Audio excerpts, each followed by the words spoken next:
Hello everyone.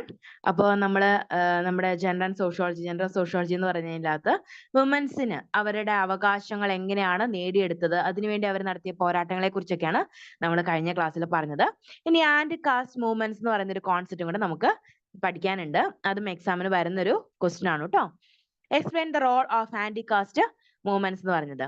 Women's mobilization become more essential in the context of anti-caste movements that threat women as citizens. Women participation in the Satyashodak movement, the self-respect movement led by Periyar, and the Ambedkar movement, among others. The self-respect and Ambedkar movements will be examined in depth. അപ്പോൾ ഈ ഒരു വുമൻസിന്റെ പാർട്ടിസിപ്പേഷന് വേണ്ടി അല്ലെങ്കിൽ anti caste movements ഒക്കെ നമ്മുടെ നാട്ടിൽ ഒരുപാട് ഉണ്ടായിരുന്നു. കാസ്റ്റ് സിസ്റ്റത്തിനനുസരിച്ചാണെങ്കിലും സ്ത്രീകൾക്ക് ഇപ്പൊ ഉയർന്ന ജാതി താഴ്ന്ന ജാതി എന്നൊക്കെ പറഞ്ഞുണ്ടെങ്കിൽ പോലും പല ജാതിയിലാണെങ്കിലും സ്ത്രീകൾക്ക് വളരെ താഴ്ന്ന ഒരു സ്ഥാനം മാത്രമേ ഉണ്ടായിരുന്നുള്ളൂ. അപ്പൊ അതിനെക്കുറിച്ച് നമ്മൾ പറഞ്ഞു. താഴ്ന്ന സ്ഥാനം സ്ത്രീകളെ ഒരുപാട് ബുദ്ധിമുട്ടി താഴ്ത്തിയിരുന്നു. അതുപോലെ തന്നെ ബ്രാഹ്മണന്മാരാണ് ഉയർന്ന ജാതിയിലുള്ളതെങ്കിൽ പോലും ബ്രാഹ്മണ സ്ത്രീകൾക്ക് അവരുടെ പുരുഷനെ അല്ലെങ്കിൽ അവരുടെ കല്യാണം കഴിക്കുന്ന ആ ഒരു ആളെ ഭർത്താവിനെ തിരഞ്ഞെടുക്കാനുള്ള ഒരു അവകാശം ഉണ്ടായിരുന്നില്ല. അതുപോലെ തന്നെ സതി തുടങ്ങിയ ഒരുപാട് ദുരാചാരങ്ങൾ വളരെ വലിയ രീതിയിൽ നിലനിന്നിരുന്നു. അതുപോലെ ഈ ഒരു ഭർത്താവ് മരിച്ച വിധവയായിട്ടുള്ള പെൺകുട്ടിക്ക് അവള് ഇഷ്ടപ്പെടുന്ന വസ്ത്രം ധരിക്കാനോ വെള്ള വസ്ത്രം ധരിച്ച് ആഡംബരങ്ങളില്ലാതെ ഒരു ജീവിതമായിരുന്നു അവൾക്ക് നയിക്കേണ്ടി വന്നിരുന്നത്. അപ്പൊ അതെല്ലാം നമുക്ക് ഓർക്കാം. പിന്നെ വരുന്നത് വുമൺ ആൻഡ് സെൽഫ് റെസ്പെക്ട് മൂവ്മെന്റിനെ കുറിച്ചാണ്. In 1926 E.V. Ramaswamy Nayakar, well known as Periyar, started the self-respect movement.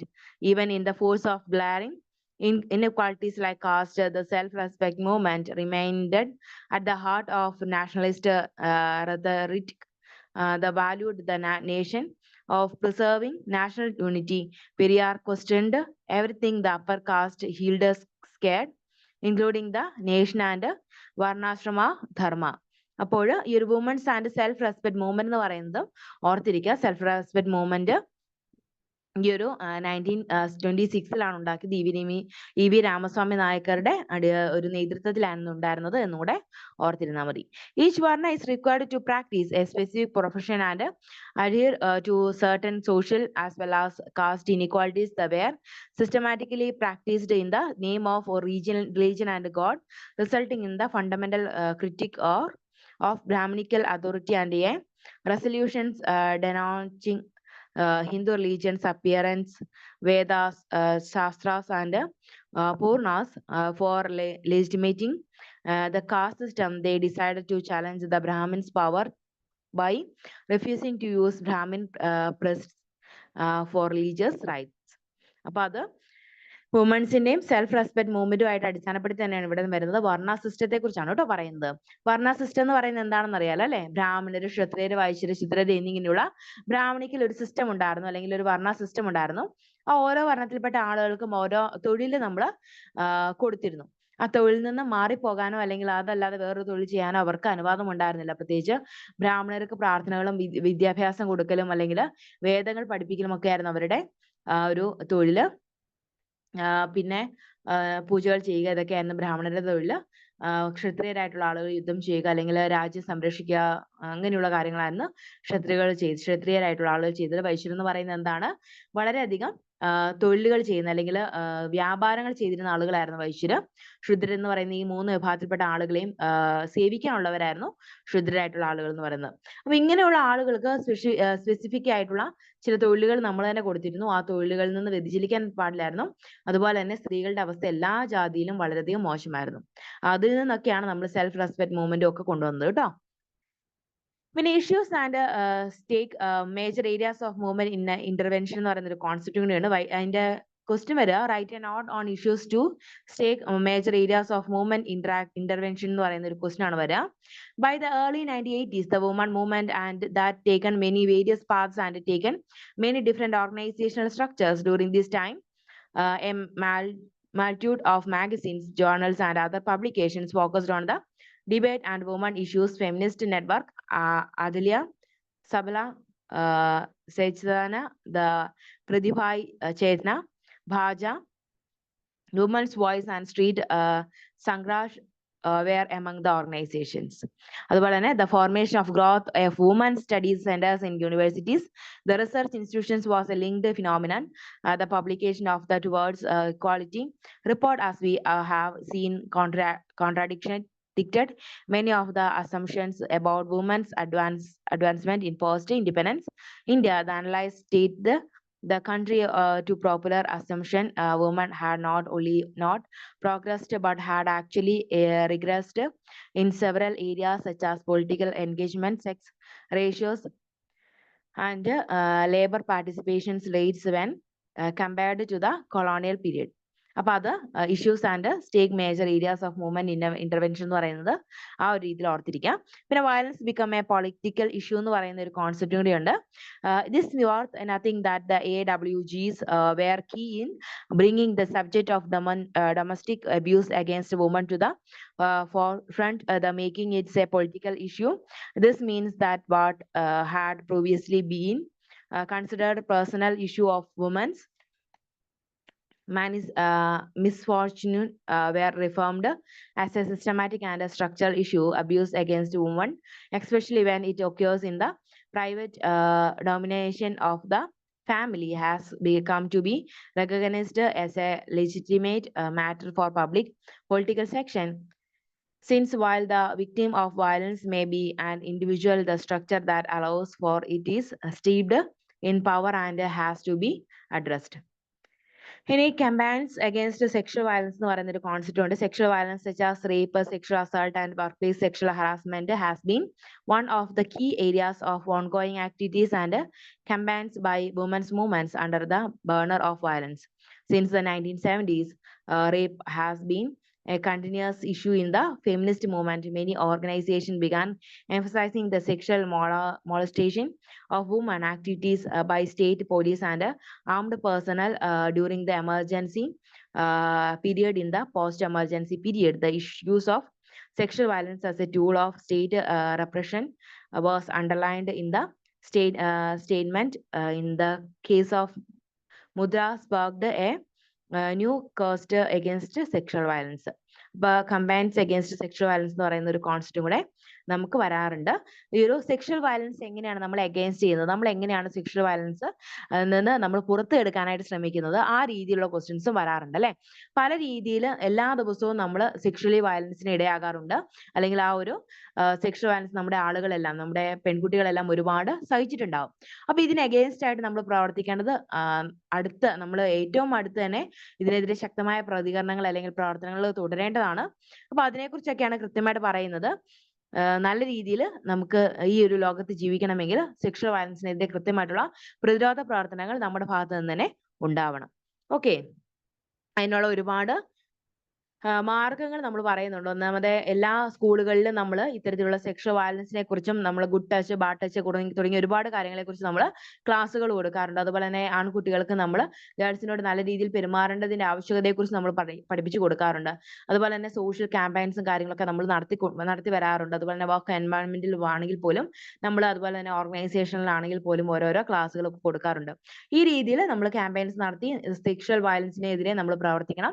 അതിനെതിരെ കൃത്യമായിട്ടുള്ള എന്തെങ്കിലും ഒരു നടപടിക്രമങ്ങൾ നമ്മുടെ ഭാഗത്തു നിന്ന് ഉണ്ടാവണം. ഇനി ഡിബേറ്റിംഗ് ദ കാറ്റഗറി വുമൺ എന്ന് പറയുന്ന ഒരു കോൺസെപ്റ്റ് ആണ്. Make a note of debating the category woman. After the 1990s, there was a lot of discussion about the term woman as a subject of feminist thought and activity. In this regard, and to most fruitful questions have been raised along the axis of caste and gender, which we shall look at in the next sections. Caste and gender centering differences. The political economy of India has undergone a dramatic transformation since the 1990s. The Mandel Commission's proposals, which allowed action for lower caste, and the violence conferences that surrounded the change at the face of Indian politics. A wide range of regional lower caste practices consolidated around this event and emerged as key players in national politics. അപ്പോൾ കാസ്റ്റും ജെൻഡറും centring difference എന്ന് പറയുന്ന ഒരു കോൺസെപ്റ്റില് നമുക്ക് woman എന്ന് പറയുന്ന ഒരു കാറ്റഗറിയെ നമ്മുടെ സമൂഹം എങ്ങനെയാണ് താഴ്ത്തി കെട്ടിയിട്ടുള്ളതെന്ന് കൃത്യമായിട്ടുള്ള അവബോധം നമുക്കുണ്ടായിരിക്കും അല്ലേ? നമ്മൾ പലപ്പോഴും കേട്ടിട്ടുണ്ടാവും പെൺകുട്ടികളാണെങ്കിൽ അഡ്ജസ്റ്റ് ചെയ്യണം, പെൺകുട്ടികളാണെങ്കിൽ വീട്ടിലെ ജോലികൾ വേറൊരു വീട്ടിലേക്കുള്ള ഒരു സമ്പാദ്യമാണ് പെൺകുട്ടികൾ. അവർക്ക് വേണ്ട കാര്യങ്ങൾ അങ്ങനെ ഇങ്ങനെയൊക്കെ നമ്മൾ കുറെ കാര്യങ്ങളൊക്കെ നമ്മൾ നാട്ടിൽ തന്നെ നമ്മൾ പറയുന്നത് കേട്ടിട്ടുണ്ടാവും. അപ്പൊ ഈ ഒരു കാസ്റ്റിലും ജെൻഡറിലും ഒക്കെയുള്ള ഈ ഒരു ഡിഫറൻസ് എങ്ങനെ ക്രിയേറ്റ് ചെയ്തിരിക്കുന്നത് എന്നൊക്കെ ഉള്ളത് നമ്മൾ കൃത്യമായിട്ടൊന്ന് പഠിച്ചിരിക്കണം. ആ ഒരു രീതിയിലും ചോദ്യങ്ങൾ വരാൻ സാധ്യതയുണ്ട്. അതുപോലെ തന്നെ as a result, this time is known as the secular resurgence of caste, since caste was centered on movements that attacked the caste system rather than identitarian politics. In practices, the Mandal Commission meant caste affirmation in a secular democratic context, not in the traditional sense seen in the atmosphere. Dalit women formed autonomous groups. As a result, Dalit women who live in the different structural location have an advantage in terms of being able to see the gender caste connections. They also have a long history of fighting caste and gender structures, which could help really realize the way women's issues are discussed. As a result, a Dalit feminist perspective is presented, one that is more open to emancipatory possibilities, liberatory inter-organizations and revisions. This perspective is especially crucial after 1990, when the feminist subject is frequently painted against the caste community subject. അപ്പോൾ ഒരു ദളിത് വുമനെ സംബന്ധിച്ചിടത്തോളം ഏറ്റവും law cast ആണ്. അതുപോലെ തന്നെ woman എന്ന് പറയുന്നത് നമ്മുടെ സൊസൈറ്റി തന്നെ ഒരു രണ്ടാം തരക്കാരായിട്ടാണ് കാണുന്നത് അല്ലെ. അപ്പൊ അങ്ങനെയുള്ള ഒരു ആളുകൾക്ക് ഈ സമൂഹത്തിൽ ജീവിക്കാൻ വളരെയധികം ബുദ്ധിമുട്ടാണ് എന്നുള്ള കാര്യങ്ങളൊക്കെയാണ് നമ്മൾ പറഞ്ഞത്. അപ്പൊ ഈ ഒരു കാസ്റ്റും അതുപോലെ തന്നെ ജെൻഡറും ഒക്കെ തമ്മിലുള്ള ഡിഫറൻസ് നമ്മൾ തന്നെ ഉണ്ടാക്കുന്നതാണ്. അതിന്റെ പേരിൽ ഒരുപാട് ആളുകൾ ബുദ്ധിമുട്ട് അനുഭവിക്കുന്നുണ്ടെന്നുള്ളതും നമുക്ക് അറിയാവുന്ന കാര്യമാണ്. നമ്മുടെ ആ ഒരു മണിപ്പൂരിലൊക്കെ ഉണ്ടായ ആ പ്രശ്നങ്ങളൊക്കെ നമുക്ക് അറിയാവുന്നതാണ് അല്ലെ. താഴ്ന്ന ജാതിയിൽപ്പെട്ട ആളുകളെ ഒരുപാട് ക്രൂരമായിട്ട് പീഡനത്തിന് ഇരയാക്കുകയും ഒക്കെ ചെയ്തിരുന്ന ഒരു സമയമായിരുന്നു അത്. അപ്പൊ അതൊക്കെ നമ്മളെ സംബന്ധിച്ചിടത്തോളം വേദനാജനകമാണ്. കാസ്റ്റിന്റെ പേരിലും അതുപോലെ തന്നെ ജെൻഡറിന്റെ പേരിലുമുള്ള തിരിച്ചു വ്യത്യാസങ്ങൾ, ഒരു ജെൻഡറിനെ മറ്റ് ജെൻഡേഴ്സ് വളരെ ക്രൂരമായിട്ട് താഴ്ത്തി കെട്ടുന്നത്, ഇതൊക്കെ നമ്മളെ കൊണ്ട് നമ്മുടെ സൊസൈറ്റിയുടെ നല്ല രീതിയിലുള്ള നടത്തിപ്പിന് വളരെയധികം ദോഷമായിട്ട് തന്നെ ഭവിക്കുകയുള്ളൂ. ഇനി sexuality and gender reflecting woman എന്ന് പറയുന്ന ഒരു ക്വസ്റ്റ്യൻ നമുക്ക് എക്സാമിന് വരാറുണ്ട്. അതെന്ന് പറയുന്നത് the initial stages of a woman movements focusing on terms of sexuality, primarily in the context of violence and assault. Sexuality has been identified as a key venue for the production and legitimizing a communal stereotypes. Scholars studying the passion of India have demonstrated how women become community identifies and how sexual violence against them was used to label a community as other. It's crucial to remember that sexuality is linked to community and caste, and the communities and caste develop sexuality restrictive practices not only in violent times but also in tranquil times. The control of women's sexuality mediates intercaste or intercommunity connections. അപ്പൊ sexuality and gender എന്ന് പറയുന്നത് ഈ ഒരു വുമൻസിനെ അടിസ്ഥാനപ്പെടുത്തി നോക്കുകയാണെങ്കിൽ ഒരുപാട് രീതിയിലുള്ള ബുദ്ധിമുട്ടുകൾ നമ്മൾ ആ ഒരു സെക്ഷുവാലിറ്റിയുടെ പേരിലൊക്കെ അനുഭവിക്കുന്നുണ്ട്. അപ്പൊ ഇന്ന സെക്സിലുള്ള ആളുകൾ, പ്രത്യേകിച്ച് ഈ ഒരു മൂന്നാം ലിംഗക്കാരെന്ന് പറയുന്ന ആളുകളുണ്ടല്ലോ, അപ്പം സ്ത്രീകളെ തന്നെ സമൂഹത്തിൽ താഴ്ത്തി കെട്ടിയാണ് പറയുന്നത്. അപ്പം മൂന്നാം ലിംഗക്കാരായിട്ടുള്ള ആളുകളെ സമൂഹത്തിൽ ഒരു മനുഷ്യരായിട്ട് പോലും കണക്കാക്കപ്പെടുന്നില്ല. അതുപോലെ തന്നെ ഒരുപാട് ലൈംഗികമായിട്ടുള്ള പീഡനങ്ങളും ഈ ഒരു മൂന്നാം ലിംഗക്കാർക്ക് ട്രാൻസ്ജെൻഡേഴ്സിനൊക്കെ അനുഭവിക്കേണ്ടി വന്നിട്ടുണ്ട്. അപ്പൊ അതിനെതിരെ നമ്മൾ കൃത്യമായിട്ടുള്ള നടപടികൾ എടുക്കേണ്ടതുണ്ട്. അത് കഴിഞ്ഞ് വരുന്ന ഒരു കോൺസെപ്റ്റ് എന്ന് പറയുന്നത് ഈ ക്യൂർ മൊമെന്റ്സ് ആണ് കേട്ടോ. ക്യൂർ മൊമെന്റ്സ് എന്ന് പറയുന്നത് ഈ ഒരു ലെസ്ബിയൻ, ഗേ, ട്രാൻസ്ജെൻഡർ തുടങ്ങിയ ആളുകളുടെയൊക്കെയാണ് അവരുടെ ഒരു പ്രവർത്തനങ്ങളാണ്, അവരുടെ അവകാശങ്ങൾക്ക് വേണ്ടിയുള്ള പ്രവർത്തനങ്ങളാണ് നമ്മൾ ക്യൂർ മൊമെന്റ്സ് എന്ന് വിളിക്കുക. Diversity of sexual identity historical overview discuss the diversity of sexual orientations. അതും നമുക്ക് ഈ ഒരു ക്യൂർ മൊമെന്റ്സ് ആയിട്ട് ബന്ധപ്പെട്ട് നമുക്ക് വരുന്ന ഒരു ക്വസ്റ്റൻ ആണ് കേട്ടോ. സെക്ഷൽ ഓറിയന്റേഷൻസിനെ കുറിച്ചൊക്കെ, ഡൈവേഴ്സിറ്റി ഓഫ് സെക്ഷൽ ഓറിയന്റേഷൻസിനെ കുറിച്ചൊക്കെ ചോദിക്കാൻ സാധ്യതയുണ്ട്.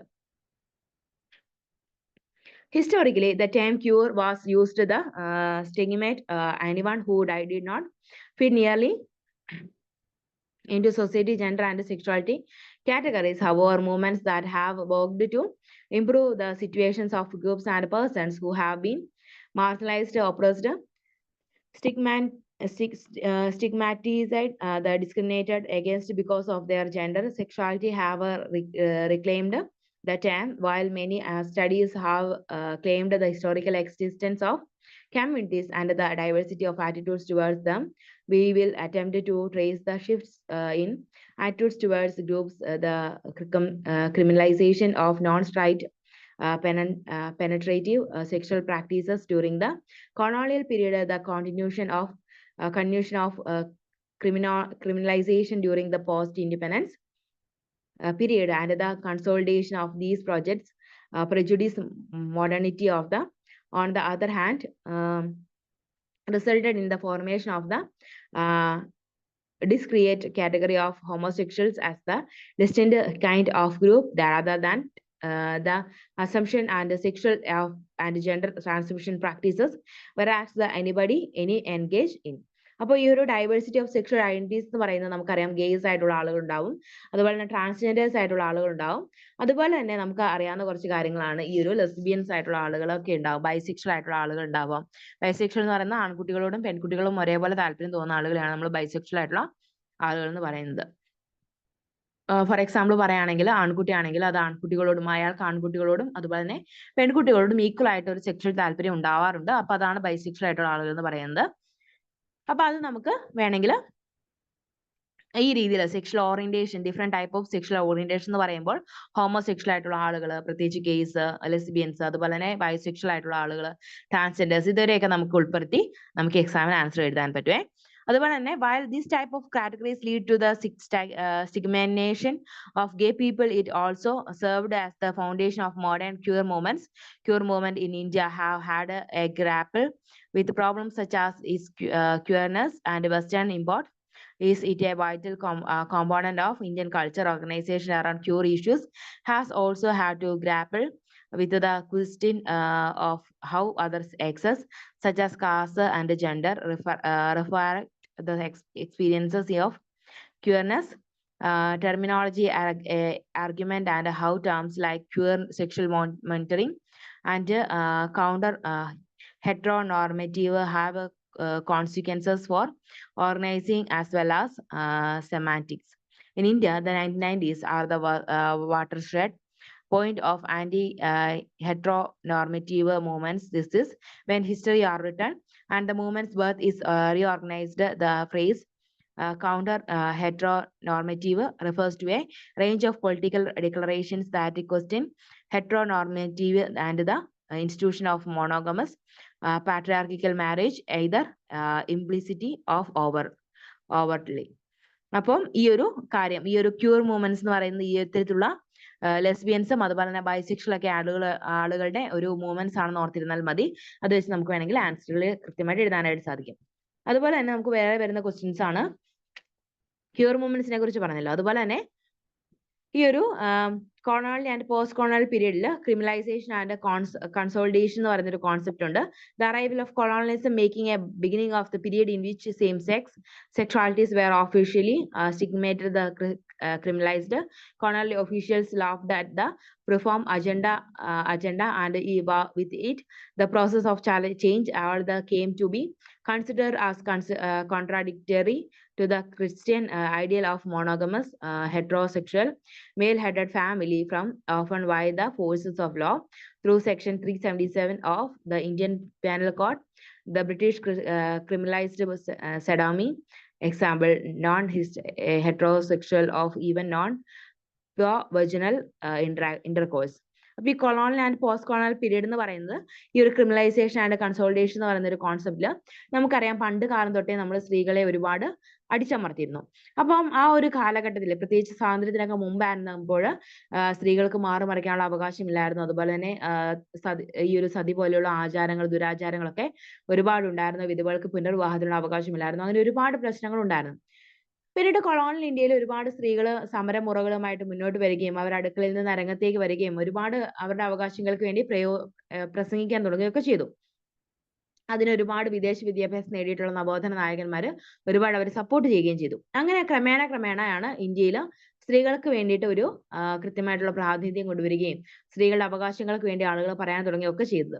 അപ്പം ഇതെന്ന് പറയുന്നത് നമ്മുടെ നാട്ടിലാണെങ്കിൽ പോലും ഇന്നും ഇത്തരത്തിലുള്ള മൂവ്മെന്റ്സ് ഒക്കെ നടക്കുന്നുണ്ടെങ്കിലും അല്ലെങ്കിൽ സ്ത്രീകളുടെ അവകാശങ്ങൾക്ക് വേണ്ടി ഒരുപാട് പ്രയത്നിക്കുന്നുണ്ടെങ്കിലും ഒരുപാട് സ്ത്രീകൾ നല്ല രീതിയിൽ പഠിക്കുന്നുണ്ടെങ്കിലും ഇന്നും കുഞ്ഞുങ്ങൾ ഉണ്ടായി കഴിഞ്ഞാൽ കുഞ്ഞുങ്ങളെ നോക്കാൻ വേണ്ടി ലീവ് എടുത്തിരിക്കുന്നവർ അല്ലെങ്കിൽ ഈ ഒരു കല്യാണം കഴിഞ്ഞതിന് ശേഷം വീട്ടില് ജോലികൾ ചെയ്ത് മാത്രം നിൽക്കാനായിട്ട് വിധിക്കപ്പെട്ടവരായിട്ടുള്ള ആളുകൾ ഉണ്ടാവും. ഒരുപാട് ആളുകളുണ്ട്. അപ്പൊ അങ്ങനെയുള്ള ആളുകളെ സംബന്ധിച്ചിടത്തോളം ഇന്നും അവർക്ക് ഡെവലപ്മെന്റ് വന്നിട്ടില്ല. അപ്പൊ ആ ഒരു കാര്യം കൂടെ ഓർത്തിരിക്കാം. നമുക്ക് ഇങ്ങനെ ഒരു പണ്ട് കാലഘട്ടത്തിൽ സ്ത്രീകളുടെ അവസ്ഥ കുറവായിരുന്നു, വളരെ മോശമായിരുന്നു. പിന്നീട് കുറേയൊക്കെ ഡെവലപ്മെന്റ്സ് ഉണ്ടായിട്ടുണ്ടെങ്കിൽ പോലും ഇന്നും ഒരുപാട് സ്ത്രീകൾ കഷ്ടപ്പാടുകൾ സഹിക്കുന്നുണ്ട്.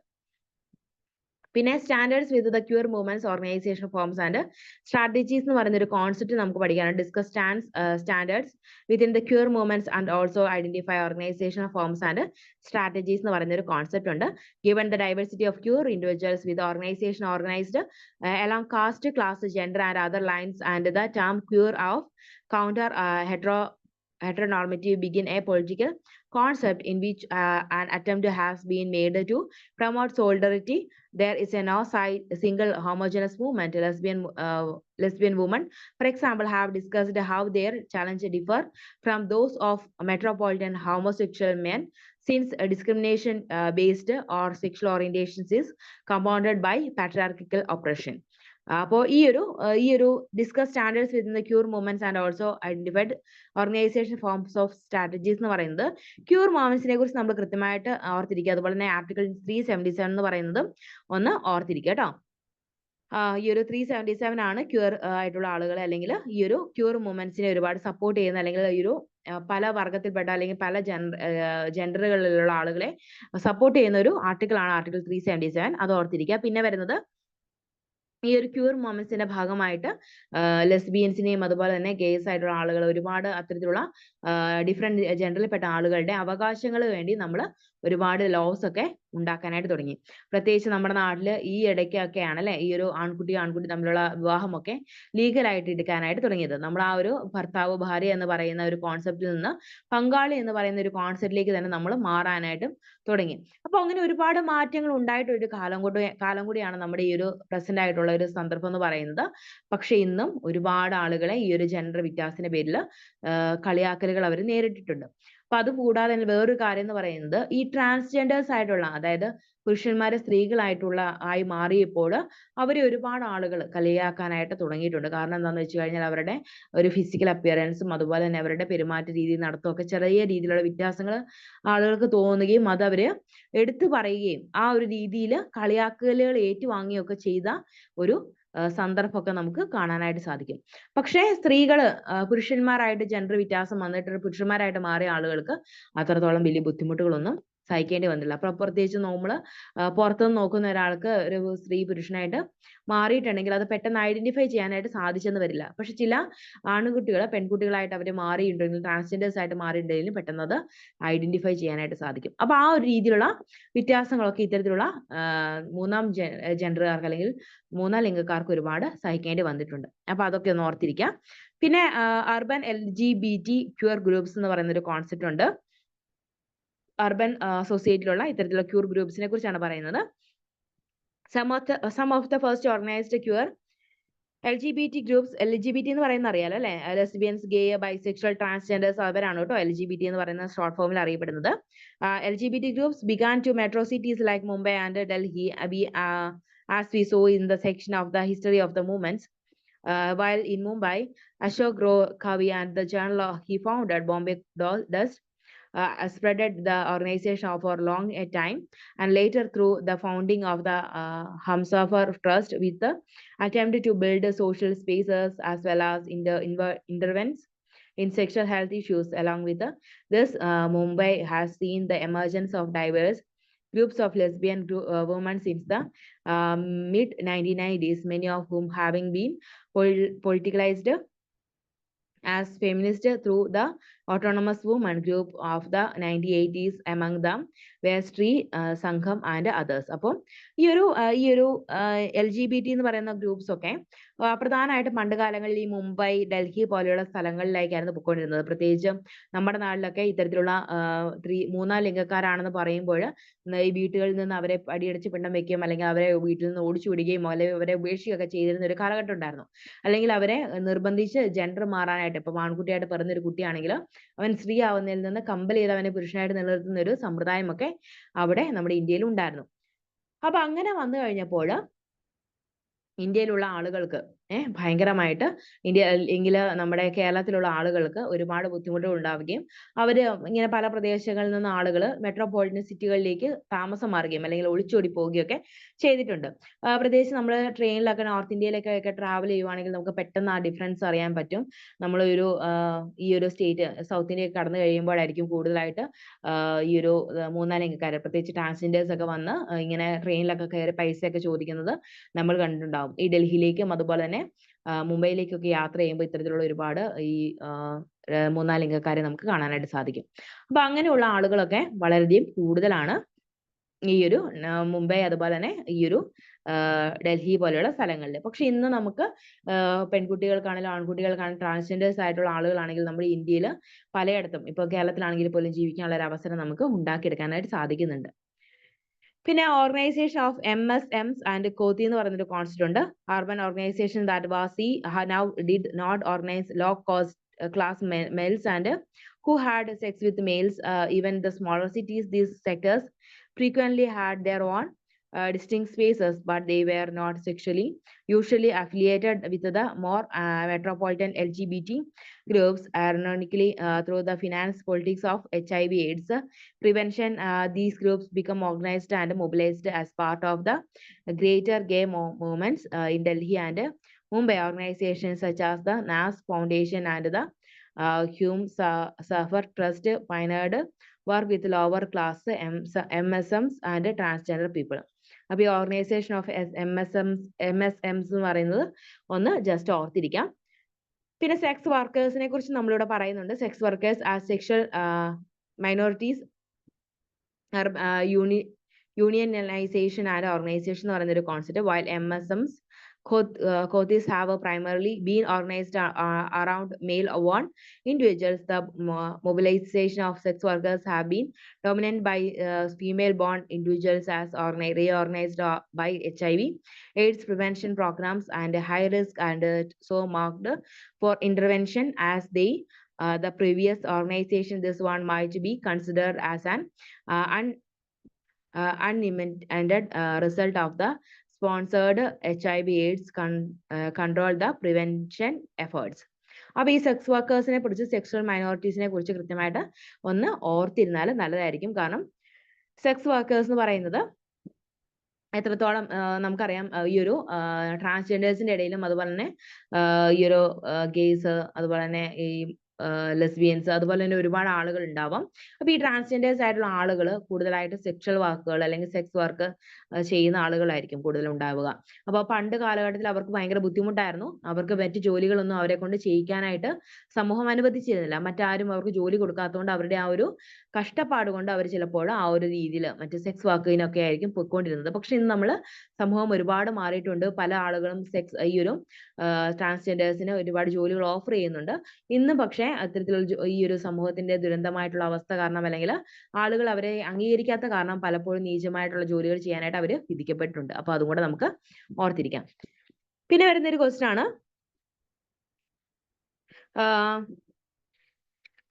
ഈ ഒരു roads and emerged lesbians and queer movements എന്ന് പറയുന്ന ഒരു കോൺസെപ്റ്റ്.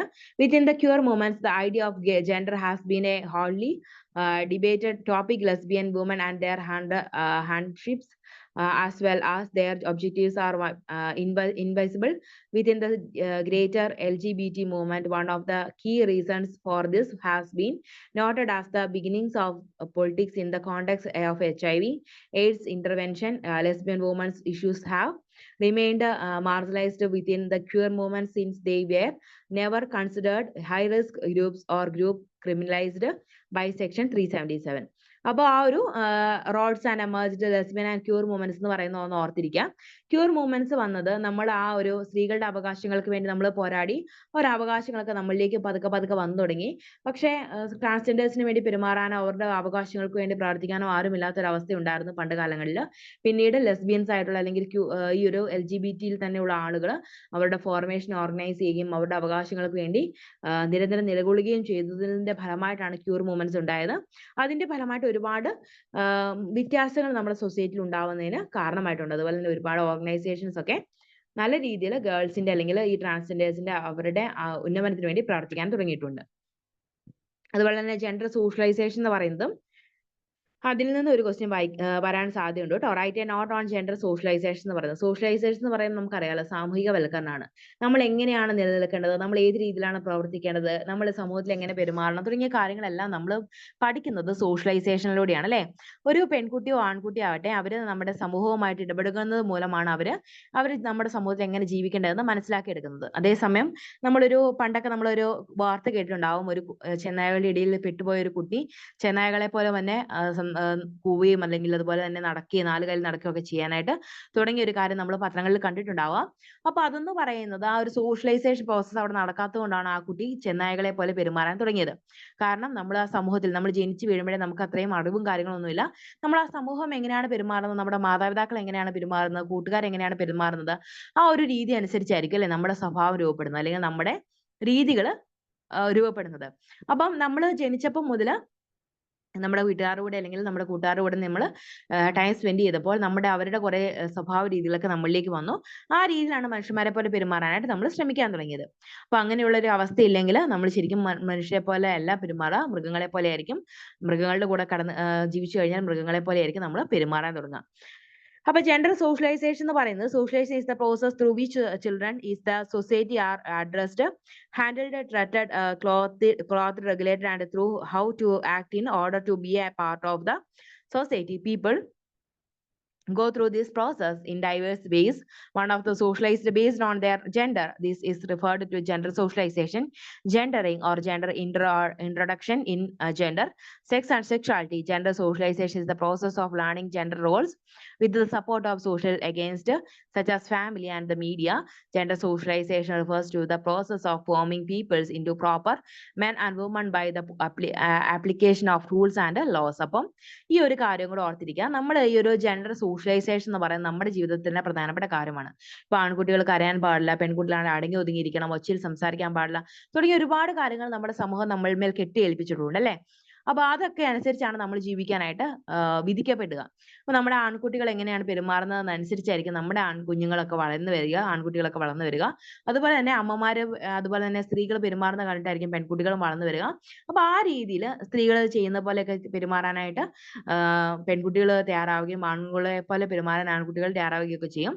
അതുപോലെ തന്നെ സമൂഹം അവർക്കൊരു ഒരു ജെൻഡർ സോഷ്യലൈസേഷൻ കൊടുക്കുന്നുണ്ട്. അതായത് ആൺകുട്ടികൾ ഇങ്ങനെ വേണം, ബ്രേവ് ആയിട്ടിരിക്കണം, ഭയങ്കര ധൈര്യശാലികളായിരിക്കണം, അങ്ങനെ ചെയ്യണം ഇങ്ങനെ ചെയ്യണം തുടങ്ങിയ ഒരുപാട് കാര്യങ്ങൾ ആൺകുട്ടികൾക്ക് നമ്മൾ പറയാറുണ്ട്. അതുപോലെ തന്നെ പെൺകുട്ടികളോടും പറയാറുണ്ട്, അടങ്ങി ഒതുങ്ങിയിരിക്കണം, ഒറ്റയ്ക്ക് സംസാരിക്കാൻ പാടില്ല, അഡ്ജസ്റ്റ് ചെയ്യണം തുടങ്ങിയ ഒരുപാട് കാര്യങ്ങൾ പറയാറുണ്ട് അല്ലേ. അപ്പൊ ഇതെല്ലാം ജെൻഡർ സോഷ്യലൈസേഷന്റെ ഭാഗമായിട്ട് ഉണ്ടാകുന്നതാണ്. ആ ജെൻഡർ സോഷ്യലൈസേഷൻ ചിലപ്പോൾ മോശമായിട്ട് വരാം, അല്ലെങ്കിൽ നല്ല രീതിയിൽ വരാം. ശരിക്കും പറഞ്ഞാൽ അതൊരു സമൂഹത്തിന്റെ ഒരു തന്ത്രമാണെന്ന് വേണ്ടി നമുക്ക് പറയാം. കാരണം പെൺകുട്ടികളെ പെൺകുട്ടികളായിട്ടും ആൺകുട്ടികളെ ആൺകുട്ടികളായിട്ടും വിധേയപ്പെടുത്തി വളർത്താനായിട്ട്, പെൺകുട്ടികൾ ആൺകുട്ടികൾക്ക് വിധേയപ്പെടുത്തി വളർത്താനായിട്ടാണ് സമൂഹം ശരിക്കും ചിന്തിക്കുന്നത്. ഇനി ജെൻഡർ ആൻഡ് ബയോളജി എന്ന് പറയുന്ന ഒരു കോൺസെപ്റ്റ് ഉണ്ട്. Discuss the relation of gender and biology എന്ന് പറയുന്നത്. The first step is learned about the power dynamics and historical character of gender as a social category is to compare the relationship between biology and gender. Gender is a crucial and social fact, while sex is a biological fact. As well as we learned in the previous section, people tend to link biological distinctions between man and woman on their personalities, abilities, and social positions in orderly conventions. The physiological, hormonal, and chromosomal variations between women and women are thought to be the cause of their disparities in all aspects of behavior. These assumptions are referred to as natural differences theories rather than anthropological or historical evidence. These hypotheses are based on animal behavior data. അപ്പൊ gender and biology എന്ന് പറയുന്നത് ഈ ഒരു animal behaviour ഡേറ്റയിൽ ഉൾപ്പെടുന്ന ഒരു കാര്യമാണ്. അപ്പൊ gender and biology എന്ന് പറയുന്നത് എന്താണ്? നമ്മുടെ ജെൻഡർ എന്ന് പറയുന്നത് ഇന്ന രീതിയിലായിരിക്കണം, അല്ലെങ്കിൽ ആ ഒരു റിലേഷൻഷിപ്പ് മറ്റുള്ള ആളുകളുമായിട്ടുള്ള റിലേഷൻഷിപ്പ് എങ്ങനെയായിരിക്കണം എന്നൊക്കെ കൃത്യമായിട്ട് നമ്മുടെ ജെൻഡറിലുള്ള ആളുകൾ നമുക്ക് പറഞ്ഞു തരാറുണ്ട് അല്ലേ? ഇന്ന ജെൻഡർ ഇങ്ങനെയായിരിക്കണം, അങ്ങനെയായിരിക്കണം എന്നൊക്കെ. അപ്പോൾ ബയോളജി പരമായിട്ടും ഓരോ ജെൻഡറിനും ഓരോ സവിശേഷത ഉണ്ടായിരിക്കും. പ്രത്യേകിച്ച് പറയുകയാണെങ്കിൽ പെൺകുട്ടികളുടെ ശരീരം കുറച്ചുകൂടെ സോഫ്റ്റ് ആയിരിക്കും. അതുപോലെ തന്നെ കുറച്ചുകൂടെ അവര് ആൺകുട്ടികളെ അത്രയും ബലമോ കാര്യങ്ങളോ ഒന്നും ചിലപ്പോൾ പെൺകുട്ടികൾക്ക് ഉണ്ടാവണമെന്നില്ല. അപ്പോൾ അതുകൂടാതെ തന്നെ ആൺകുട്ടികൾ എന്ന് പറയുന്നത് കുറച്ചുകൂടെ മസ്കുലിനിറ്റി ഒക്കെ അവർക്കുള്ളായിരിക്കും. അവരുടെ ബോഡി എന്ന് പറയുന്നത് കുറച്ചുകൂടെ മസിലൊക്കെയുള്ള സൈസ് ബോഡി ആയിരിക്കും. അപ്പൊ അതെന്നൊക്കെ പറയുന്നത് ജെൻഡറും ബയോളജിയും തമ്മിൽ ബന്ധപ്പെട്ട് നിൽക്കുന്നതാണെന്നാണ് നമ്മൾ അതിൽ നിന്ന് അർത്ഥമാക്കേണ്ടത്. നമുക്ക് ബയോളജിക്കലായിട്ട് ഒരുപാട് ഡിഫറൻസ് ആൺകുട്ടികൾക്കും പെൺകുട്ടികൾക്കും ഉണ്ട്. പ്രത്യേകിച്ച് റീപ്രൊഡക്ഷന്റെ ഒക്കെ കാര്യത്തിലാണെങ്കിൽ പെൺകുട്ടികൾക്കും ആൺകുട്ടികൾക്കും ഡിഫറെന്റ് ആയിട്ടുള്ള ഓർഗൻസും കാര്യങ്ങളൊക്കെ ഉണ്ട്. അപ്പൊ അതെല്ലാം നമ്മൾ സ്ത്രീകളും പുരുഷന്മാരും തുല്യരാണെന്ന് പറയാൻ സാധിക്കില്ല. പക്ഷേ നമുക്ക് ആ ഒരു സൊസൈറ്റിയിൽ ഈക്വൽ ആയിട്ടുള്ള ഒരു ഇക്വാളിറ്റി നമുക്ക് കൊടുക്കാനായിട്ട് സാധിക്കും. അപ്പൊ അതാണ് നമ്മൾ പറഞ്ഞു വന്നത് കേട്ടോ. പിന്നെ വരുന്നത് ഈ ഒരു കോൺസെപ്റ്റുവലൈസേഷൻ ഓഫ് മസ്കുലിറ്റി എന്ന് പറയുന്ന ഒരു കോൺസെപ്റ്റ് ഉണ്ട്. മസ്കുലിറ്റി എന്താണെന്ന് നമുക്കറിയാം അല്ലേ? നമ്മുടെ പുരുഷന്മാരുടെ ശാരീരിക പ്രത്യേകതകൾക്ക് നമ്മൾ പറയുന്ന പേരാണ് മസ്കുലിറ്റി എന്ന് പറയുന്നത്. ചില പെൺകുട്ടികൾ മസ്കുലിറ്റി ഉള്ള ആളുകളുണ്ട്. അപ്പൊ അതും നമുക്ക് വേണമെങ്കിൽ അതിന്റെ കൂടെയും നമുക്ക് പറയാൻ സാധിക്കും. Masculinity is seen as A social contract and scholars R unanimous in their belief that masculinity is no longer viewed as a single identity according to regard to be the plural varying in time, space, and context, and being tied to characteristics such as race, class, and age and ethnicity. Adulthood is enhanced the variety of ways depending on the situation. As a result, the exhibition of adulthood varies depending on the social circumstances, such as the family, school, and business. While the hierarchy of masculinity is the part of the problem in gender relation, the fact that there are different masculinities in an ascertain and for of itself, she says, it is demonstrated at the most fundamental level, and masculinity is not a single permanent pattern. Multiple masculinities, on the other hand, offer a diversity of interest and a purpose which opens up possibilities for transformation. അപ്പോൾ അത് ഒരു masculinity എന്ന് പറയുന്നത് ഒന്ന് concept ഒന്ന് ഓർത്തിരിക്കുക. ആൺകുട്ടികളുടെ ഒരു ബോഡി ടൈപ്പ് ആണെന്ന് ഓർത്തിരിക്കാം. അതുപോലെ തന്നെ the level of violence arises the result of this overwhelming. According to the World Health Organization, 35% of women have suffered intimate relationship violence or non-pattern sexual violence at the same point in their lives. Emotional and physical interpersonal violence strategies are the ഫൈറ്റനിങ്. അപ്പൊ ഈ കാര്യം നമുക്കറിയാം. Masculinity എന്ന് പറയുന്നത് എന്താണ്? ഒരു ഇച്ചിരി ആരോഗ്യമുള്ള അല്ലെങ്കിൽ ഭയങ്കര ബലമുള്ള ആളുകളെയാണ് നമ്മൾ ആ മസ്കുലിനിറ്റി എന്ന് പറയുന്നത് ഉദ്ദേശിക്കുന്നത്. അപ്പൊ ഈ മസ്കുലിനിറ്റി എന്ന് പറയുന്നത് ഈ ഒരു ബോയ്സിന്റെ ഒരു വേർഷൻ ആയതുകൊണ്ട് തന്നെ അവർ കുറച്ചുകൂടെ ഗേൾസിനെ അനുസരിച്ച് കുറച്ചുകൂടെ കരുത്തരായിരിക്കും. അപ്പൊ ആ ഒരു സ്ത്രീകളെ അടിമപ്പെടുത്താനും അവരെ ഉപദ്രവിക്കാനുള്ള ലൈസൻസ് ആയിട്ടാണ് ഈ ഒരു മസ്കുലിനിറ്റിനെ പുരുഷന്മാരെ കാണുന്നത്. അപ്പൊ അതൊക്കെ നമ്മളിവിടെ നമുക്ക് വേണമെങ്കിൽ മെൻഷൻ ചെയ്യാൻ പറ്റും. However, there are several types of masculinity. There is no universally accepted definition of masculinity. Masculine ideas of practices range from the cultural to the next, as well as from one historical period and the next. In the same context, even in the family, many masculinities exist.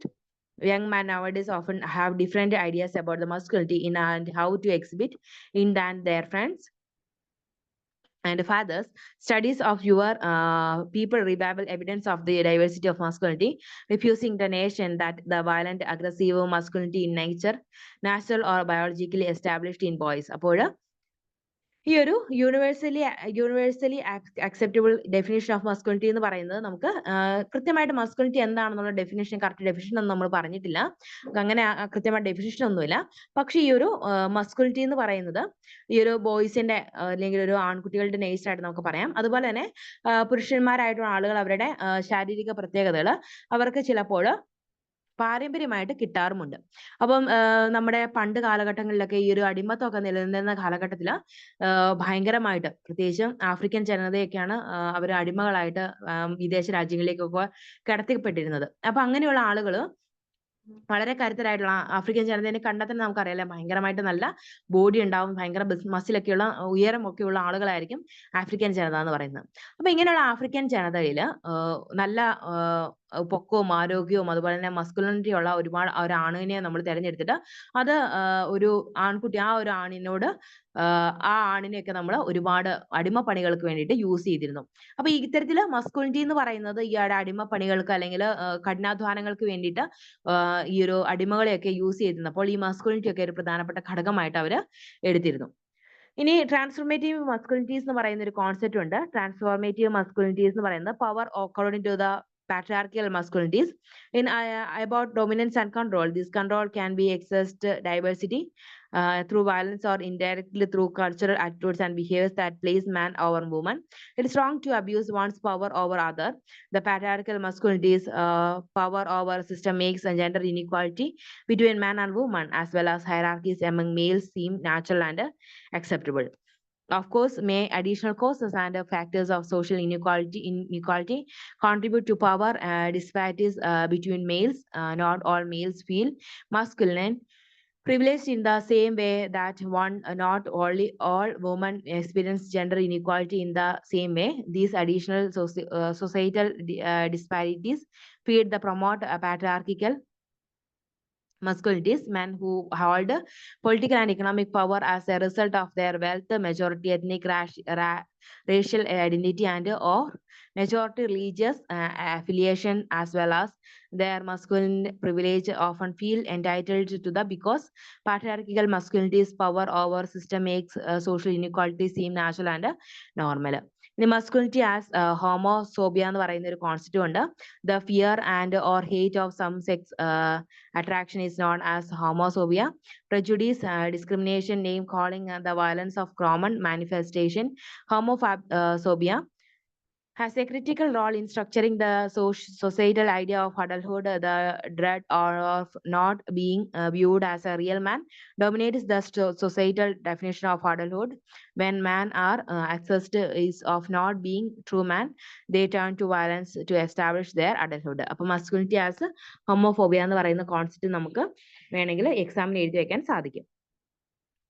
ഇനി alternative masculinity and masculinity in crisis എന്ന് പറയുന്ന ഒരു concept ഉണ്ട്. The advance of man's and father's rights movement, where men have claimed to be victims of domestic violence and victims of legal and social injustice, can be attributed to the certain of alternative forms of masculinity. These organizations contact the males are the true victims of family law proceeding, as well as victims of a legal system that constantly discriminates against men and victims of violent women partners. അപ്പം ഈ ഒരു masculinity എന്ന് പറയുന്നത് alternate masculinity എന്ന് പറയുന്നത് എന്താണെന്ന് ഇവിടെ കൃത്യമായിട്ട് പറയുന്നുണ്ട്. അതുപോലെ തന്നെ പലതരത്തിലുള്ള masculinity എന്താണെന്നും അതുപോലെ തന്നെ masculinity എന്ന് പറയുന്നത് വിമൻസിനെതിരെ അല്ലെങ്കിൽ അവർക്ക് മേൽ ആധിപത്യം സ്ഥാപിക്കാനുള്ള ഒരു കാര്യമായിട്ടൊക്കെയാണ് ഈ ഒരു ആളുകൾ കരുതുന്നതെന്നും കൂടെ നമുക്കൊന്ന് ഓർത്ത് വെക്കാം. Feminist and women activities have made a concentrated effort in recent decades to transform women's everyday essential predicament. Occupation and other areas have changed as a result of these efforts. Women are enrolling in social and working in increasing numbers. This has had an effect on the household, calling into question the role of man in the family. Women's role have shifted from expressive to mental, and the development of feminism has caused some of declare that masculinity is in crisis. അപ്പോൾ അത് നമുക്ക് ഈ ഒരു alternative masculinityയുടെ ഭാഗമായിട്ട് നമുക്ക് എഴുതി വെക്കാൻ സാധിക്കുന്ന ഒരു പോയിന്റും കൂടിയാണ്. ഇനി family as an institution, feminist പെർസ്പെക്റ്റീവിലാണ് നമ്മൾ പറയുക. ഫെമിനിസം എന്ന് പറയുന്നത് എന്താണെന്ന് അറിയാലോ അല്ലെ? ആൺകുട്ടികൾക്കും പെൺകുട്ടികൾക്കും ഒരേ രീതിയിൽ ഉള്ള ഒരു ഇക്വാലിറ്റി ഉണ്ടാകണമെന്ന് ആഗ്രഹിക്കുന്ന ആളുകളാണ് നമ്മൾ ഫെമിനിസ്റ്റുകൾ എന്ന് പറയാം.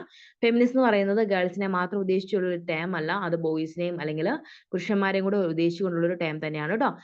പല ആളുകളുടെയും ഒരു തെറ്റിദ്ധാരണ എന്ന് പറയുന്നത് ഫെമിനിസ്റ്റ് എന്ന് പറയുന്നത് പുരുഷന്മാരെക്കാൾ ഉയർന്നു നിൽക്കുന്നതാണ് സ്ത്രീകൾ എന്ന് പറയുന്നത് ഒരു കോൺസെപ്റ്റ് ആണ് ഫെമിനിസ്റ്റുകൾ കൊണ്ട് നടക്കുന്നതെന്നാണ് പലരും വിചാരിക്കുന്നത്. അങ്ങനെയല്ല. നമ്മുടെ ഫെമിനിസം എന്ന് പറയുന്നത് സ്ത്രീകളും പുരുഷന്മാരും തുല്യരാണ് എന്ന് പറയുന്ന ഒരു കോൺസെപ്റ്റ് ആണ് ഫെമിനിസം. ആൺകുട്ടികളിലും ഫെമിനിസ്റ്റുകൾ ഉണ്ട്, ഓർത്തിരിക്കുക കേട്ടോ. പിന്നെ വരുന്നത് ഫെമിനിസം എന്ന് പറയുന്നതിൽ ഫാമിലി ആസ് ആൻ ഇൻസ്റ്റിറ്റ്യൂഷനിൽ ഫെമിനിസ്റ്റ് പെർസ്പെക്റ്റീവിലാണ്, ഫെമിനിസ്റ്റുകളുടെ വീക്ഷണത്തിലാണ് പറയാ. Feminism also pointed out that the role of woman is maintaining family unity as well as woman varied and unplacement experiences within it was overlooked in all of these mainstream studies of joint families and glorification of their nonsense. The sentence should be rephrased.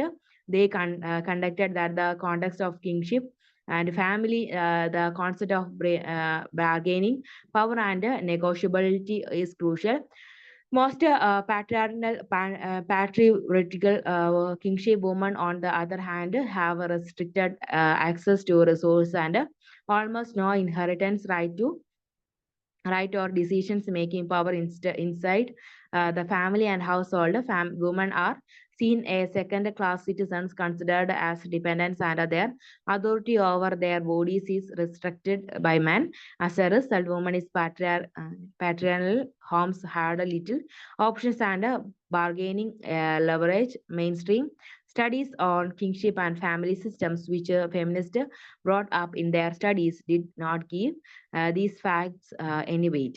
അപ്പോൾ ആ ഒരു family as a institution feminist പെർസ്പെക്റ്റീവിൽ നമ്മൾ ഈ ഒരു കാര്യങ്ങൾ ഓർത്തിരിക്കുക. അതുപോലെ തന്നെ family and nature of women's subordination എന്ന് പറയുന്നൊരു കോൺസെപ്റ്റ് ഉണ്ട്.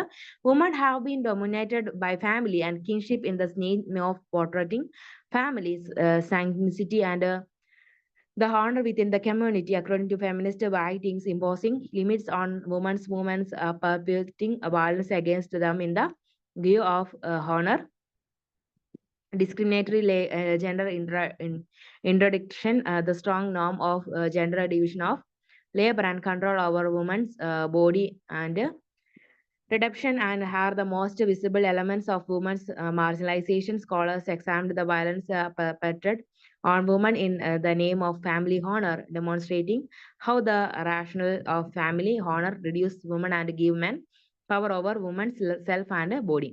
അപ്പോൾ ആ ഒരു നേച്ചർ സബോർഡിനേഷൻ അല്ലെങ്കിൽ വുമൻസിന്റെ സബോർഡിനേഷനെ കുറിച്ച് നമ്മൾ കൃത്യമായിട്ട് പറയും. സ്ത്രീകളെ എപ്പോഴും പുരുഷന്മാരുടെ കീഴിൽ തന്നെ വെക്കുന്ന ഒരു സമ്പ്രദായം ഇന്ന് നമ്മുടെ പല സൊസൈറ്റീസിലുണ്ട്. അതുപോലെ തന്നെ പുരുഷന്മാരെക്കാൾ ഉയർന്ന ഒരു സ്ഥാനമോ അല്ലെങ്കിൽ പുരുഷന്മാരുടെ ഒപ്പം ഒരു സ്ഥാനമോ ഒന്നും ഒരിക്കലും സ്ത്രീകൾക്ക് ലഭ്യമാക്കിയിട്ടില്ല. അവരുടെ വീട്ടുവേലക്കാരായിട്ടോ അല്ലെങ്കിൽ ജോലികൾ ചെയ്യാനുള്ള ഒരു ഉപകരണമായിട്ട് മാത്രം കാണുന്ന ഒരുപാട് ആളുകളുണ്ട്. അപ്പൊ അതിനെക്കുറിച്ച് നമുക്ക് വേണമെങ്കിൽ ചർച്ച ചെയ്യാവുന്നതാണ്. പിന്നെ വരുന്ന ഒരു കോൺസെപ്റ്റ് ആണ് gender and work changing scenario എന്ന് പറയുന്ന ഒരു concept. In most regions of the world, women's participation in the labor market has increased over the last 3 decades. Women global economic activity rates in the 20 to 54 ages group increased from 54 in 1950 to 67% in 1996 and are anticipated to reach over 70% by 2010. അപ്പൊ ഈ ഒരു gender and work എന്ന് പറയുന്നത് changing scenario എന്ന് പറയുന്നതിൽ നമ്മൾ കാണുന്നത് ഈ ഒരു അതിന്റെ ക്വസ്റ്റ്യൻ വരുന്നത് discuss the changes scenario of gender and work എന്ന് പറയുന്നതിൽ ഒരു കോൺസെപ്റ്റ് വരാറുണ്ട്. ഇപ്പൊ നമുക്ക് അറിയാം അല്ലെ, പഠിച്ച പെൺകുട്ടികൾ പലരും ജോലിക്ക് പോകുന്നുണ്ട്. ഒരു ബ്രേക്ക് എടുക്കുന്ന പലരും ചിലപ്പോൾ ഒരു ബ്രേക്ക് എടുക്കുവാണെങ്കിൽ പോലും നമ്മൾ തിരിച്ച് ജോലിയിൽ കയറാനായിട്ട് ശ്രമിക്കാറുണ്ട്. അതുപോലെ തന്നെ നമ്മുടെ ഗവൺമെന്റ് ഒക്കെ ഈ ഒരു സ്ത്രീകൾക്ക് വേണ്ടി മെറ്റേണിറ്റി ലീവും കാര്യങ്ങളൊക്കെ കൊടുക്കുന്നുണ്ട്. അപ്പൊ അതുകൊണ്ട് അവരുടെ ജോലി കളയാതെ ഇരിക്കാനുള്ള കുറച്ച് കാര്യങ്ങളൊക്കെ അവർക്ക് വേണമെങ്കിൽ ആ ഒരു രീതിയിൽ ചെയ്യാനായിട്ട് സാധിക്കാറുണ്ട്. പക്ഷേ നമ്മൾ ഓർക്കേണ്ട ഒരു കാര്യം, പണ്ട് കാലഘട്ടത്തിൽ ഇത്രയും പ്രശ്നങ്ങളോ ഇത്രയും ഒരു ഓപ്പർച്യൂണിറ്റീസോ കാര്യങ്ങളോ ഗേൾസിനില്ലായിരുന്നു. അതുപോലെ തന്നെ പഠനം വളരെ കുറവായിരുന്നു. സ്ത്രീകളെ പഠിക്കാനായിട്ട് അയക്കുമായിരുന്നില്ല. കാരണം അവരെ ചൈൽഡ് മാരേജ് ഒക്കെ നിലനിന്നിരുന്ന ഒരു കാലഘട്ടം ഉണ്ടായിരുന്നു. അതുകൊണ്ട് തന്നെ ചെറുപ്പത്തിലെ കുഞ്ഞുങ്ങളെ വിവാഹം കഴിപ്പിച്ച് അയക്കുക. അതുപോലെ ശേഷം ചൈൽഡ് മാരേജിൽ ആൺകുട്ടികൾക്ക് അവരുടെ വിദ്യാഭ്യാസം തുടരാനുള്ള അവകാശം ഉണ്ടായിരുന്നു. സ്ത്രീകൾക്ക് പക്ഷേ ഒരു പഠനം തുടരാനുള്ള അവകാശം ഇല്ലാതിരുന്നു. അവര് വീട്ടിലെ കാര്യങ്ങൾ ചെയ്ത് വീട്ടിൽ തന്നെ ഒതുങ്ങി കൂടേണ്ട ഒരു അവസ്ഥയും ഒക്കെ ഉണ്ടായിരുന്നു. അപ്പൊ അതെന്ന് പറയുന്നത് വളരെയധികം വേദനാജനകമായിരുന്നു. പക്ഷെ പിന്നീട് സ്ത്രീകൾക്ക് വിദ്യാഭ്യാസത്തിനുള്ള അവകാശം കൂടുതൽ ലഭിക്കാൻ തുടങ്ങി. അവരും ഈക്വലി അവര് വിദ്യാഭ്യാസത്തിന് വേണ്ടിയിട്ട് പ്രവർത്തിക്കാനും വിദ്യാഭ്യാസത്തിന് വേണ്ടി ഉള്ള പ്രവർത്തനങ്ങൾ അല്ലെങ്കിൽ പ്രയത്നിക്കാൻ തുടങ്ങി. അതിന്റെ ഫലമായിട്ട് ആൺകുട്ടികളെ പോലെ തന്നെ പെൺകുട്ടികളും വിദ്യാസമ്പന്നരായി തീരുകയും അവർ ജോലിക്ക് പോകാൻ തുടങ്ങുകയും ചെയ്തു. അപ്പൊ ആ ഒരു ഉന്നമനമാണ് നമ്മളിവിടെ കാണുന്നത്. ഒരു 20-54 ഏജിലുള്ള ഗ്രൂപ്പിലെ പെൺകുട്ടികൾ 1950 54% ആളുകൾ മാത്രമേ ജോലിക്ക് പോയിരുന്നുള്ളൂ. എന്നാൽ 1996 ആകുമ്പോൾ 67% ആളുകൾ ജോലിക്ക് പോകാൻ തുടങ്ങി. പക്ഷെ 2010 ആയപ്പോൾ 70% സ്ത്രീകൾ ജോലിക്ക് പോകാനായിട്ട് തുടങ്ങി. അപ്പൊ ആ ഒരു കോൺസെപ്റ്റ്, ആ ഒരു ജോലി ജോലിക്ക് പോകുന്ന കാര്യത്തിൽ സ്ത്രീകൾ വളരെയധികം ഉയർന്നു വരുന്നുണ്ടെന്നുള്ള കാര്യം നമുക്ക് അപ്പോഴും മനസ്സിലാക്കാൻ സാധിക്കും. പക്ഷേ ഇതിന്റെ യഥാർത്ഥ കാരണം എന്താണെന്ന് വെച്ച് കഴിഞ്ഞാൽ ഇന്നത്തെ സൊസൈറ്റിയിൽ ഒരാൾക്ക് മാത്രം ജോലി ഉണ്ടെങ്കിൽ നല്ല രീതിയിൽ ജീവിക്കാനായിട്ട് പ്രയാസമാണ് അല്ലേ? പ്രത്യേകിച്ച് നമ്മളൊരു ഇൻഡസ്ട്രിയലൈസേഷനിലാണ് നിലനിൽക്കുന്നത്. വ്യവസായ വിപ്ലവത്തിന്റെ ഒരു കാലഘട്ടമാണ്. അതുപോലെ തന്നെ ഒരു മോഡേണൈസേഷൻ ആയുള്ള ഒരു കാലഘട്ടമാണ്. അപ്പോൾ നമ്മൾ മാറി വരുന്ന കാര്യങ്ങൾക്കനുസരിച്ചും ജീവിത സൗകര്യങ്ങൾക്കനുസരിച്ചും നമ്മളെ തന്നെ മാറ്റണമെങ്കിൽ ഒരാൾക്ക് മാത്രം ജോലി പോരാ, രണ്ടുപേർക്കും ജോലി വേണം. അതുകൊണ്ടാണ് മിക്കവരും പെൺകുട്ടികൾ ജോലിക്ക് പോകാനായിട്ട് തുടങ്ങുന്നത്. അതുപോലെ തന്നെ പെൺകുട്ടികൾക്ക് യാതൊരു മാറ്റവും ഇന്നും ഉണ്ടായിട്ടില്ല എന്നുള്ളത് വളരെ പ്രധാനപ്പെട്ട കാര്യമാണ്. ഇന്ന് പെൺകുട്ടികൾ വീട്ടിൽ നിന്ന് പുറത്ത് ജോലിക്ക് പോകുന്നുണ്ടെങ്കിൽ പോലും വീട്ടിൽ വന്ന് വീട്ടിലെ ജോലിയും കൂടെ ചെയ്യേണ്ട ഒരു അവസ്ഥയാണ് വന്നിരിക്കുന്നത്. കാരണം അമിത ഭാരമാണ് ഇന്ന് പെൺകുട്ടികൾ താങ്ങേണ്ടി വരുന്നത്. അത് ഭയങ്കരമായിട്ടുള്ള ഫ്രസ്ട്രേഷനും കാര്യങ്ങളും അവരിൽ ഉണ്ടാക്കുന്നുണ്ട്. ഇപ്പൊ ആൺകുട്ടികളാണെങ്കിൽ അവർ ഓൾറെഡി ജോലിക്ക് പോകുന്നവരാവും. അത് കഴിഞ്ഞ് ഇപ്പൊ പെൺകുട്ടികളുടെ കാര്യത്തിൽ ജോലിക്ക് പോകുന്നവരാണെങ്കിലും കുഞ്ഞുങ്ങളുണ്ടായ ശേഷം കുഞ്ഞിനെ നോക്കാനായിട്ട് വീട്ടിലിരിക്കുന്നു. ആ ഒരു വീട്ടിലെ 4 മുറികൾക്കുള്ളിൽ 4 ചുമരുകൾക്കുള്ളിൽ അടിച്ച് ജീവിക്കുന്നതിന്റെ ഒരു ബുദ്ധിമുട്ട് അവർക്കുണ്ടാകുന്നു. അതുപോലെ തന്നെ അവർക്ക് കുഞ്ഞുങ്ങളുടെ കാര്യമൊക്കെ നോക്കി മാത്രം നിൽക്കുന്നതുകൊണ്ട് ഒരു ഫ്രസ്ട്രേഷൻ കാര്യങ്ങൾ ഉണ്ടാകുന്നു. അത് പക്ഷേ ഭർത്താക്കന്മാർ മനസ്സിലാക്കാതെ അവർ ജോലിക്ക് പോയിട്ട് ജോലിയായിട്ട് വന്ന് അവര് കളികളോ അല്ലെങ്കിൽ വല്ല പന്തുകളി അല്ലെങ്കിൽ ക്രിക്കറ്റ്, ഫുട്ബോൾ തുടങ്ങിയ കളികളൊക്കെ കണ്ട് അവര് വളരെ ആസ്വദിച്ച് അവരവരുടെ ജീവിതം ജീവിക്കുന്നു.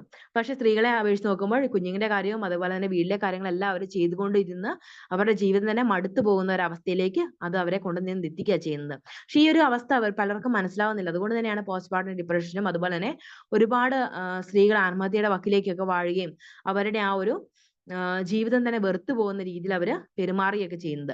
അപ്പം പുരുഷന്മാർ അല്ലെങ്കിൽ ഭർത്താക്കന്മാർ കൂടുതൽ അവരെ സപ്പോർട്ട് ചെയ്യുകയും അവരുടെ ജോലി ഭാരം കുറയ്ക്കാനായിട്ട് ശ്രമിക്കുകയൊക്കെ ചെയ്യുവാണെങ്കിൽ ഒരു പരിധിവരെ അവർക്ക് കുറച്ചൊരു റിലാക്സേഷൻ കിട്ടുമായിരുന്നു. അപ്പൊ അത് ഒന്ന് ഓർത്തിരിക്കുക. പിന്നെ വരുന്നതാണ് ഈ ഒരു കാര്യം എന്താണെന്ന് വെച്ച് കഴിഞ്ഞാല് ഈ ഒരു ആൺകുട്ടികൾക്കും പെൺകുട്ടികൾക്കുമുള്ള ഇടയിൽ തമ്മിലുള്ള ഒരു ഡിഫറൻസും കാര്യങ്ങളും നമ്മൾ പറഞ്ഞു. അതുപോലെ തന്നെ പെൺകുട്ടികൾ ജോലിക്ക് പോകുന്നവരുടെ എണ്ണം കൂടുന്നുണ്ടെങ്കിൽ പോലും അവർ ഇരട്ടി ഭാരമാണ് ചുമക്കുന്നത്. ആൺകുട്ടികൾ അവരുടെ കളിക്കാൻ പോവുകയോ കൂട്ടുകാരുമായിട്ട് സമയം സ്പെൻഡ് ചെയ്യുകയോ ഒക്കെ ചെയ്തുകൊണ്ടിരിക്കുന്നു. പക്ഷെ സ്ത്രീകൾ ജോലിക്ക് പോയിട്ട് വന്നിട്ട് പിന്നെ വീട്ടിലെ സമ്പാദിച്ച് നമ്മൾ വീട്ടിൽ കൊടുക്കുകയും ചെയ്യണം. വീട്ടിലെ ജോലികൾക്ക് വരും ഹെൽപ്പ് ചെയ്യാനും ഇല്ലാത്തൊരവസ്ഥ ഭയങ്കരമധികം ബുദ്ധിമുട്ടുകൾ ഉണ്ടാക്കുന്നുണ്ട്. അപ്പൊ അതൊന്ന് ഓർത്തിരിക്കുക. പിന്നെ ജെൻഡർ ആൻഡ് ഡെവലപ്മെന്റ് എന്ന് പറയുന്നത് നമ്മൾ കീ കോൺസെപ്റ്റ്സുകളെ കുറിച്ച് പറഞ്ഞിട്ടുണ്ട്. That and element is the contributions in maintaining shifts is of a lot depending on the situation. Through development was formerly primarily linked with the economic growth it has developed in recent years to include a variety of additional indicators such as health, education and skill, democracy, freedom, gender priority, and so on. The sharing wealth and power the developed society in though to be equal and equitable. The term development embraced in dispute and illusory. Development can be defined broadly as the process of bringing about social change that enables people to realize their full human potential. Development is the dynamic nation, not a finished product. It is more of a producer than a result. The term development refers to a beneficial transformation from one state to another. Development is inclusive in it consider all groups and communities as a whole. The main attributes of growth is collective wealth and progress. No segment of society is left out in the dissertation. Gender equality is without a doubt the most crucial aspects of human development. അപ്പോൾ key concepts നെ കുറിച്ചും ഒന്ന് ഓർത്തിരിക്കാം. ഇനി gender ഇക്വാലിറ്റിനെ കുറിച്ച് പറയുന്നുണ്ട്. Gender equality എന്ന് പറയുന്നത് gender equality refers to a equal treatment of people based on their individual needs. Equal treatment and treatment as the different but regard the equivalent in terms of rights, benefits, obligation and opportunities are example on this. The concept of development gender equality aim frequently necessities built in measure to compensate for women's historical and social disadvantages. Gender equality എന്ന് പറയുന്ന concept ഒന്ന് ഓർത്തിരിക്കുക. Gender equality എന്ന് പറയുന്ന എല്ലാ പെൺകുട്ടികൾക്കും ആൺകുട്ടികൾക്കും അല്ല മൂന്നാം ലിംഗക്കാർക്കും ഒക്കെ ഈക്വൽ ആയിട്ടുള്ള ഓപ്പർച്യൂണിറ്റീസും ഈക്വൽ ആയിട്ടുള്ള ഒരു റെസ്പെക്റ്റും കാര്യങ്ങളും നമ്മുടെ സൊസൈറ്റി കൊടുക്കണം. അതിനെയാണ് ജെൻഡർ ഇക്വാലിറ്റി എന്നുകൊണ്ട് അർത്ഥമാക്കുന്നത്. പിന്നെ വുമൺ എംപവർമെന്റ് എന്ന് പറയുന്നുണ്ട്. The process of woman obtaining authority and control over their own lives in referred to a woman's empowerment. It is an important part of the